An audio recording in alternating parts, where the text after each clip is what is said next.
എല്ലാവരും നോക്കണം കണ്ടേ എന്തിനാ എന്റെ മക്കളെ നോക്കണ എല്ലാരും അറിയില്ലേ മറുപടി പറയും നോക്കട്ടെ അപ്പൂനും കൂട്ടൂനും എന്തുകൊണ്ടാണ് ആൾക്കാർ ഇങ്ങനെ നോക്കിട്ട് പോണ അല്ലെങ്കിൽ നിങ്ങൾ നോക്കാറില്ലേ അല്ലെങ്കിൽ നിങ്ങൾ പള്ളിക്ക് പോകുമ്പോഴും സ്കൂളിൽ പോകുമ്പോഴും ആൾക്കാരൊക്കെ നോക്കിട്ട് ഒരു ചോദ്യം ചോദിക്കാറുണ്ടല്ലോ എന്തൊരു ചോദ്യം ചോദിക്കാറുണ്ടല്ലോ ഇപ്പം പറഞ്ഞില്ല എന്തിട്ടാണ് ചോദിച്ചേ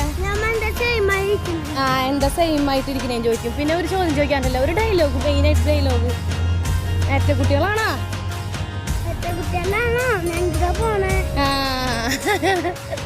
എപ്പോഴും ചോദിക്കില്ല ആൾക്കാരെ എന്താ ചോദിക്കണ അങ്ങനെ അവർക്ക് കണ്ടിട്ടില്ല അങ്ങനെ അവരങ്ങനെ കണ്ടിട്ടില്ല ഏറ്റ കുട്ടികളെ അല്ലേ